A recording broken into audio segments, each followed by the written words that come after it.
Hi, it's Shani with Wild at Heart. I'm here to talk about cat aggression. Cat aggression with guardians is actually really common, but cat aggression is just cat communication because a cat can't say, "Hey Sally, what you're doing right now is really annoying me." But most cats do communicate a lot before they resort to using their teeth or their claws, but unfortunately, a lot of guardians either ignore or miss those signals. So when a cat's ears go back, their pupils get dilated, or their paw raises, or their tail starts twitching, those are all cues that your cat is getting annoyed. If you ignore or push past these body language cues, then your cat is forced to escalate their communication into a swat or a bite. So how can we prevent this so-called cat aggression? First thing is getting your cat on a consistent schedule. Aggression in cats can happen for various reasons, and one is simply frustration. Imagine living in a home where you have no control of your daily life or environment. Imagine not knowing when you're gonna eat, or when you're gonna play, or when you're gonna get attention. Enabling your cat to have predictability within their day will drastically decrease frustration. So cats should be fed at the same time every single day, or just have consistency throughout the week. They should be fed wet food at least twice a day and then have free access to dry food throughout the day. When you play with them, when you give them treats, and when you socialize them should be on a consistent schedule. One of the big buzzwords in the cat behavior world is play aggression, and I mainly steer clear from that.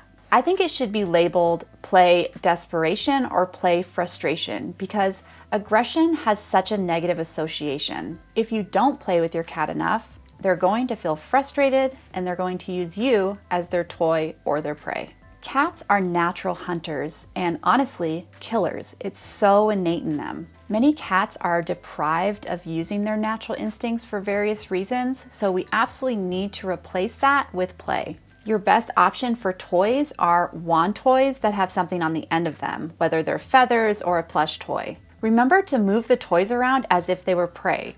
A prey would not move constantly. They would stop, freeze, hide under something like a blanket or a desk. You want to mimic their prey as best as possible. Cats have a 4-step prey sequence they use while hunting, so we must mimic that with toys. 1 is staring, 2 is stalking and chasing, 3 is pouncing and grabbing, and 4 is the kill bite. Giving your cat some sort of food item after they perform that kill bite is a wonderful way to end the play session. Not only are you rewarding them, but you're allowing them to continue their natural instincts because most times after the kill bite, they would eat their prey. So get your cat on a consistent play schedule at least 2 times a day. Some cats may need more than 2 times a day. Cats who are younger or more energetic or who are acting out a little bit more aggressively. The second thing you want to do to minimize cat aggression, which is really just cat frustration, is to identify and document the circumstances around it. What are your cat's triggers? What are the circumstances surrounding that? What time of day? Where does it happen? What are you or others doing right before the frustration happens? Once you have your cat on a consistent schedule and you've identified their triggers, you are going to start working on prevention and redirection. Your goal and focus is going to be on prevention because once the behavior happens, how you respond to that is so important, and most people just don't get it right. They end up reinforcing unwanted behavior. And the more a behavior occurs, the more likely it's going to become a habit, and we don't want that. So prevent, prevent, prevent. So for example, if you've noticed that if you pet your cat for about 2 minutes and she swats you, you're going to reduce that time to 1 minute, set her up for success, and prevent the behavior, and then reward her at the end. Another example is maybe your cats get really ramped up right before you go to bed. There's a lot of activity in the house and maybe they're swatting your legs or your feet. So what you want to do is to grab a toy, play with them for 20 minutes, and then reward them with some food. This allows them to express themselves in a positive way and avoid that so-called aggression. There's going to be times where you miss the opportunity to prevent the behavior, so you just need to respond appropriately.